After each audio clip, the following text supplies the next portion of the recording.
Gente, papo sério aqui. Eu não queria ter que começar esse vídeo de uma forma tão trágica, tão dramática, mas a gente precisa falar sobre isso. Como que um personagem sai disso pra isso? Sim, a gente vai comentar um pouco sobre a trágica desiacificação do Leatherface.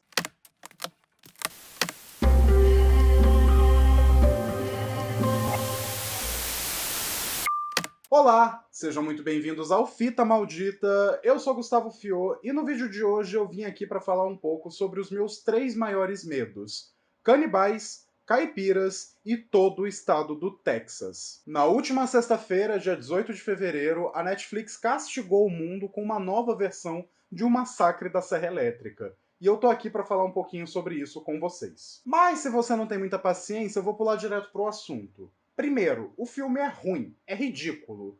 Mas também ele consegue ser tão ridículo que ele fica absurdo e ele dá a volta, ele fica engraçado, ele é maravilhoso, enfim. Eu recomendo muito que vocês assistam. E ó, antes da gente virar uma musa de direita, como todas as Final Girls de slashers clássicos que estão voltando agora, não se esqueça de curtir o vídeo, se inscrever no canal caso ainda não seja inscrito, ativar o sininho para receber todas as notificações, me seguir nas redes sociais que estão linkadas aqui na descrição e também compartilhar com seus amigos para trazer mais almas pro Fita Maldita.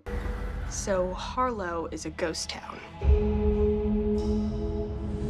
We have a vision for this place. All it needs is young blood. O Massacre da Serra Elétrica, O Retorno de Leatherface, é o nono filme da franquia O Massacre da Serra Elétrica. Ele foi dirigido pelo David Blue Garcia, que é um nome relativamente desconhecido para os fãs de terror, e ele serve como uma sequência de legado, meio que aos moldes do Halloween de 2018 e do A Lenda de Candyman, que foi lançado no ano passado. Ou seja, ele ignora todas as continuações e volta direto ao original de 1974. Aqui, um grupo de hipsters alternativos, Gaslight, Gatekeeper, Girl Boss, viajam para uma cidadezinha no interior do Texas chamada Harlow, e eles pretendem vender a cidade para mais uma galera metida besta em um leilão, com planos de revitalizar o lugar e transformar ele em um novo point turístico. E como o próprio nome do filme diz, eles acabam encontrando Leatherface, que parte num frenesi assassino com a sua motosserra e gera um novo massacre. E enquanto isso tudo rola, a protagonista do original, a Sally Hardesty,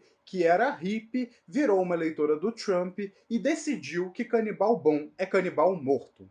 Esse filme já estava gerando um burburinho antes mesmo de estrear, porque a produção dele foi caótica. O estúdio chegou a contratar dois diretores, a dupla Ryan e Andy Torril, para dirigir esse filme. E eles começaram a produção na Bulgária, onde eles chegaram a gravar algumas cenas, só que quando eles enviaram esse material para o estúdio, os executivos não ficaram impressionados. Então eles foram demitidos no meio da produção e aí contrataram o David Blue Garcia. Aí teve uma sessão de testes, todo mundo falou que foi uma bomba, o roteiro vazou, todo mundo na internet começou a ler e tava dizendo que ia ser um filme horrível, que ia ser a morte do cinema.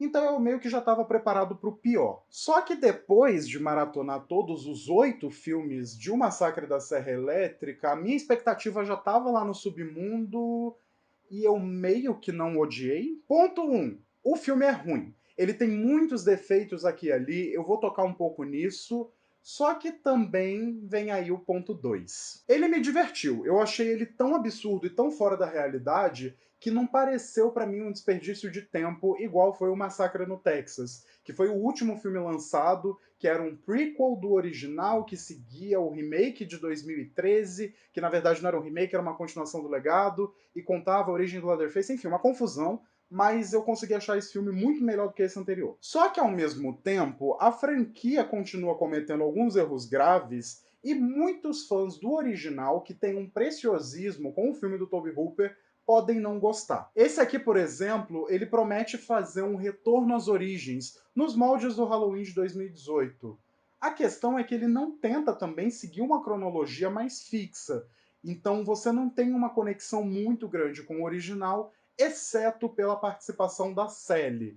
E aí, bem, eu ainda vou falar sobre isso. Mas eu acho que o que me faz não ter uma simpatia tão grande por ele quanto eu tenho pelo remake de 2003 ou então pela sequência de legado que já teve lá em 2013 é que eu não acho os personagens interessantes. Na verdade, eu não ligava muito pra eles, eu tava torcendo que eles morressem, e isso acaba tirando um pouco da graça da narrativa. A protagonista, por assim dizer, que é interpretada pela versão yassificada da Alaya Shawkat de Search Party, ela é muito morna. Eu não consigo ver nela aquele aspecto de Final Girl. E eu realmente não estava conseguindo torcer por ela. A única personagem que, digamos, é importante, tem uma trama, é a irmã dessa protagonista, que é vivida pela Elsie Fisher. Ela é uma sobrevivente de massacre escolar e isso traz um certo peso para a presença dela aqui. O problema é que o filme nunca tenta discutir essas questões, além de alguns flashbacks bem zoados, e isso acaba dando pano para manga para algumas decisões muito questionáveis que começam a acontecer lá pelo final do filme. I don't want to live here. This is a chance for people to start fresh somewhere. Somewhere safe. Agora, a ideia de fazer uma sequência de legado, ela me parece muito equivocada. Ela é quase um tiro no pé. Primeiro porque a franquia já teve uma sequência de legado lá em 2013, que é o Massacre da Serra Elétrica 3D, que eu acho um filme muito divertido, ele é surtado, ele é bacana, ele é completamente absurdo, e eu sinto que ele consegue ter uma conexão um pouco maior com o original. Além disso, não faz muito sentido pra mim essa ideia de fazer uma sequência de legado dessa franquia, porque meio que todo mundo do original que poderia retornar nesse filme já morreu. O Tobe Hooper, que dirigiu o primeiro filme, faleceu lá em 2017, assim como a Marilyn Burns e o Gunnar Hansen, que interpretaram, respectivamente, a Sally e o Leatherface. Então eu real não entendo porque eu acho que você acaba perdendo esse fator nostalgia que está intrinsecamente ligado a essas sequências de legado que a gente está tendo hoje em dia,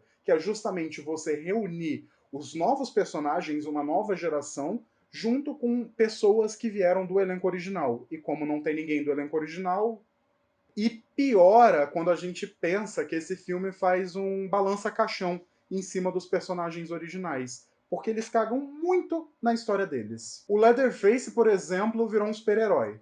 Ele consegue quebrar o osso das pessoas com a mão, ele é super forte, ele toma uma penca de tiro e continua andando. Enfim, ele é invencível. Ele virou o Hulk. E o Leatherface original, assim como todas as versões do personagem que foram apresentadas nas continuações e nos remakes, ele é um cara normal, que anda por aí com uma motosserra, que é o único poder dele, e tem severos distúrbios psicológicos. Já a Sally é um caso complicado, porque quando eu vi esse filme pela primeira vez, eu fiquei profundamente ofendido. Eu nem sou um grande fã do filme original, eu gosto muito dele, mas eu não acho que entra nem no top 10 das minhas franquias favoritas de terror, mas ainda assim eu acho um pouco desrespeitoso o que fazem com ela aqui.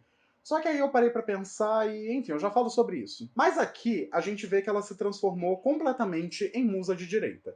Ela tá decidida a reencontrar o Leatherface, matar ele e fazer ele pagar por tudo que ele fez com o irmão e com os amigos dela. E eu sei que provavelmente eles acabaram se inspirando em outras franquias que estão fazendo isso, mas eu acho que isso vai contra quem é a personagem no primeiro filme. Primeiro porque ela não é essa Final Girl da ação. Ela não parte pra cima pra enfrentar, pra lutar contra o Leatherface e a família dele. Na verdade, ela só tá desesperada pra fugir. Ela tá guiada pelo instinto de sobrevivência e ela só quer sair dali. Então, pra mim, não faz muito sentido que ela volte 50 anos depois em busca de ação, porque eu acho que isso vai contra quem ela é nesse primeiro filme. E eu entendo que, beleza, 50 anos se passaram e a gente tá numa época onde a gente precisa de mulheres fortes dentro do cinema de horror, mas eu acho que isso acaba tirando um pouco da individualidade dela, da personalidade de quem ela é. Eu acho que ela se destaca muito dentre todas essas franquias de horror, como Sexta-feira 13, A Hora do Pesadelo, justamente porque ela não quer lutar, ela tá doida pra fugir. E quando ela foge é catártico, você consegue sentir o peso dessa liberdade. Eu só realmente acho que isso enfraquece um pouco o arco dela no primeiro filme, principalmente porque vem com essa ideia de transformar a Sally numa mulher macho, como se isso fosse uma grande novidade no cinema de horror, o que não é. E, enfim, pra mim enfraquece o arco dela no primeiro filme. E eu nem acho, no caso, a atriz que interpreta ela ruim. que é a Owen Fue, eu sei lá como diabo se pronuncia isso. Agora, depois de um tempo, eu comecei a pensar um pouco mais sobre isso, conversei com alguns amigos do mundinho de terror, e por mais que eu ainda ache desrespeitoso, eu aprecio a coragem deles terem feito meio que uma paródia da Laurie dos filmes novos de Halloween.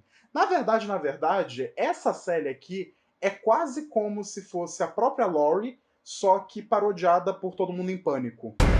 50 years I've been waiting for this night. Just to see him again. Who? Leatherface. No fim, eu até acho que esse filme consegue comunicar um pouco aquele tema que eu tinha falado no vídeo sobre o primeiro e sobre a franquia, essa ideia de esquizofrenia moral, essa inversão de valores. Mas ao mesmo tempo, eu acho que fica um pouco confuso, porque o filme tem muita coisa e ele não sabe comunicar direito o que ele está querendo dizer. Tem gentrificação, tem sobrevivente de massacre escolar, tem a Sally retornando, aí tem que lidar também com os hipsters, os influencers e sei lá o que. Enfim, tem muita coisa acontecendo aqui. E ele também não sabe ao certo qual que é o lado que ele quer que você torça. Se é pro Leatherface ou se é pras vítimas. Porque tem vários momentos do filme onde as vítimas são pintadas como vilãs. E nesse quesito, chega a ter algumas cenas bem questionáveis, porque existe um momento, por exemplo, onde você precisa se compadecer pela mãe do Leatherface que tem uma bandeira dos Confederados pendurada na casa. Pois é, né? Esse discurso tá um pouquinho problemático. E se fosse só o discurso, beleza, a gente já tá acostumado com isso no terror, mas me dói um pouco que esse filme ele só tenta ser ok. A direção do David Blue Garcia é muito engessada, ele não consegue construir muita tensão, e eu sinto também que todos as grandes oportunidades que ele tinha, ele deixa passar. Então você não tem uma morte que seja muito memorável, você não tem uma perseguição em que você consiga entender mais ou menos o que está acontecendo. Ele não se aproveita para construir tensão. Uma coisa que me irrita profundamente é o fato de que ele pega esse cenário, que é uma cidade abandonada, que eu acho um cenário muito bacana, tem muitas possibilidades, dá para explorar de muitas formas diferentes, e ele não explora muito além da casa do Leatherface, uma oficina e, sei lá, a rua principal. E eu acabei de lembrar de outra coisa que me incomoda bastante, que é assim que o Leatherface aparece, a gente já consegue ver o rosto dele. E pra mim isso tira um pouco da mística dos filmes. Beleza, outros filmes já mostraram o rosto do Leatherface, mas eu acho que não precisava. Dito isso, não é um filme que eu consigo odiar. Eu acho ele ruim, mas ao mesmo tempo ele é tão absurdo e eu fiquei entretido pelas 1h20. Na verdade, assim que eu terminei de assistir ele, eu fiquei, nossa, eu não gostei nada desse filme. E aí eu tô pensando nele, hoje eu já acordei, eu já dei 1 estrela a mais no Letterboxd. Na segunda-feira eu já vou ter dado 5 estrelas e um coraçãozinho. Pra mim, ele tá bem no patamar do segundo e do terceiro filme da quadrilogia original, que são só ok. Agora, se você quer ver uma continuação de Legado que seja genuinamente boa e que ainda tenha uns momentos absurdos onde eles vão lá, assiste o de 2013. Eu acho uma ótima recomendação. What are you doing in our house? You really shouldn't be here. Enfim, essas são algumas considerações sobre o novo Massacre da Serra Elétrica e, no geral, eu acho que ele é um filme que não fede e nem cheira, mas a cada vez que eu penso nele, eu tô gostando um pouquinho mais. Eu acho ele, sim, absurdo, mas, ao mesmo tempo, existem filmes que foram mais absurdo ainda, que realmente foram lá. Tipo A Nova Geração da década de 90, que tem a Renée Zellweger. Mas digam aí nos comentários se vocês pretendem ver essas jossas, o que vocês estão esperando desse encontro com Leatherface, e se vocês já viram, me digam aí o que vocês acharam. Não esquece também de me seguir nas redes sociais, compartilhar esse vídeo por aí, e sempre se lembrem, eu vejo vocês muito em breve.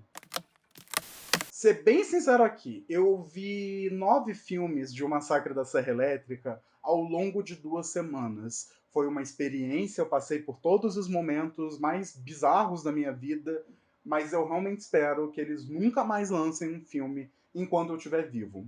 Nem é porque eu não gostei de ver a franquia toda, mas é porque eu, sinceramente, tô com um barulho de serra elétrica na minha cabeça desde que eu parei de ver esses filmes e eu sinto que não vai parar. É um zumbido que não some.